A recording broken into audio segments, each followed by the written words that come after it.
Hello everyone, কেমন আছো তোমরা সবাই? আশা করি সবাই ভালো আছো। তো আজকে দিনটি ছিল রবিবার, তো আমি আজকে ভাবলাম একটু চিকেন বানাই। তো চলো দেখা যাক চিকেনটা কীভাবে বানাচ্ছি। এখানে প্রথমে আমি চিকেনটাকে ম্যারিনেট করে নিয়েছিলাম। তারপরে কড়াইতে একটু তেল দিয়ে দিয়েছিলাম, সর্ষের তেলটা গরম হলে আলুগুলোকে একটু ভেজে নিলাম। হলুদ মাখিয়ে রেখেছিলাম, এবার আলুগুলোকে ভেজে নেওয়ার পর আমি কড়াইতে একটু জিরে আর শুকনো লঙ্কা দিয়ে দিয়েছিলাম।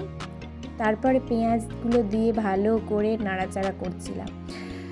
পেঁয়াজগুলো একটু রং ধরলেই মানে একটু ভাজা ভাজা হবে ভালো করে। তারপরে ওর মধ্যে আদা রসুন বাটা দিয়ে আবারও একটু ভালো করে রান্না করতে হবে। তারপরে টমেটো বাটাটাও দিয়ে দিয়েছিলাম, ওটা দেখানো হয়নি। তারপরে ভালো করে মশলাটাকে কষতে হবে। এরপরে মশলা দিয়ে দিতে হবে, যেমন হলুদ গুঁড়ো, ধনে গুঁড়ো, জিরে গুঁড়ো, লঙ্কা গুঁড়ো অল্প পরিমাণে করে দিতে হবে। তারপরে সেটাকে ভালো করে মশলাগুলোর সাথে মিশিয়ে নিতে হবে।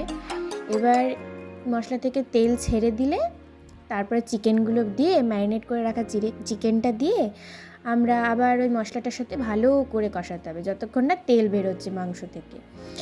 এইবার মাংস দিয়ে ভালো করে কষাতে, যত কষাবে তত ভালো হয়। যদিও বা এটা খাসির মাংস নয়, অত বেশি না কষালেও চলবে, তবে চিকেনটাও একটু ভালো যদি কষানো যায় তাহলে খেতে আরও টেস্টি হয়। তারপরে একটু আমাদের যেহেতু সবাই এখানে একটু ঝোল খায় মাংসের, তো মাংস একটু বেশি করেই ঝোল করা হয়েছিল। তো এই আমার রেডি হয়ে গেছে মাংসের ঝোল। কেমন হয়েছে তোমরা বলো দেখে, আর তোমরাও বাড়িতে ট্রাই করো। দেখা হচ্ছে নেক্সট ব্লগে, ততক্ষণ স্টে টিউনড, বাই বাই।